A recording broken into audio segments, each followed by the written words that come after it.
How do you govern? An immense empire without horses, without wheels, without an alphabetic writing system, and in the middle of gigantic mountains. The Incas found a surprising answer. Roads, runners, knots, and an organization so efficient that even today it leaves historians amazed. Because if in the first part we saw how they conquered the mountains, now we're going to see how they managed to rule an entire empire.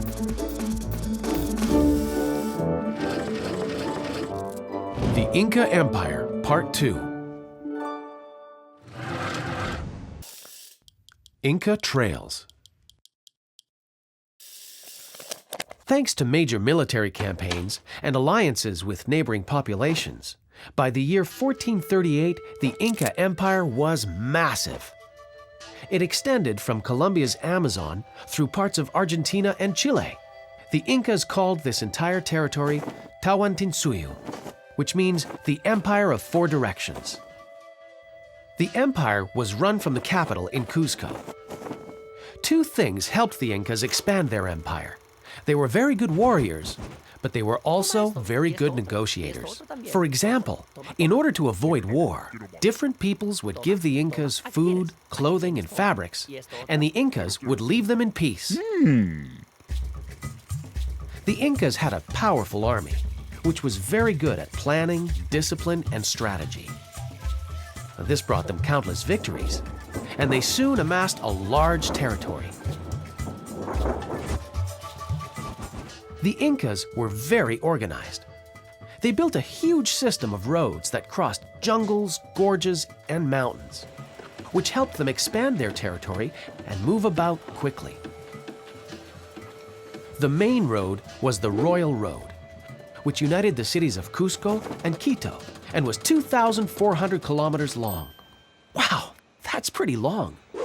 These roads served to encourage trade, but they also allowed for a great postal system. The roads were used by Chasquis, who were highly trained runners. They were part of a relay system that was used to carry memorized messages from one town to another. A message could travel up to 200 kilometers a day. This meant that only the strongest and fastest runners could be Chasquis. They could probably have given modern athletes a run for their money. Look, a message could travel up to 200 kilometers in a single day, passing from runner to runner. Which do you find more incredible? This Inca relay system, or that nowadays we get frustrated if a message takes 10 seconds to arrive? Let me know in the comments below.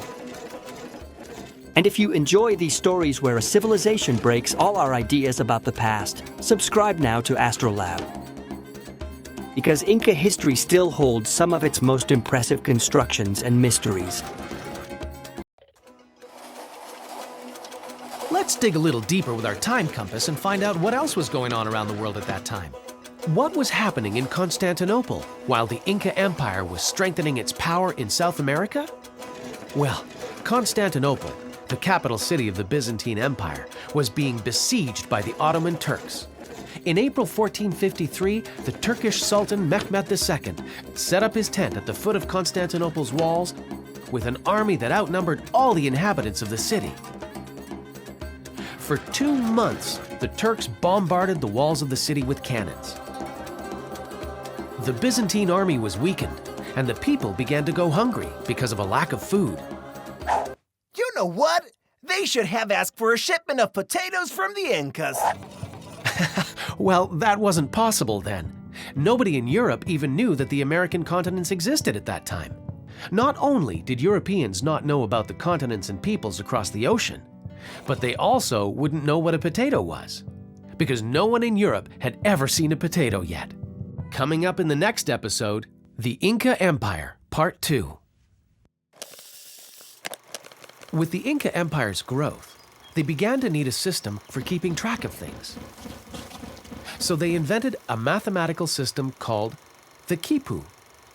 All great empires need great organization to keep order across vast expanses of land and amongst many people. Fortunately, the Incas had a great administrative and political organization. And at the head of this organization was the emperor, the Sapa Inca. The Incas' greatest achievement was managing to provide every inhabitant of the empire with food and work. In fact, poverty did not exist in the Inca Empire. Of course, the emperor and nobility had many luxuries, but nobody in the empire went hungry, and everybody had clothes to wear. And remember, everything is amazing when you have the desire to learn.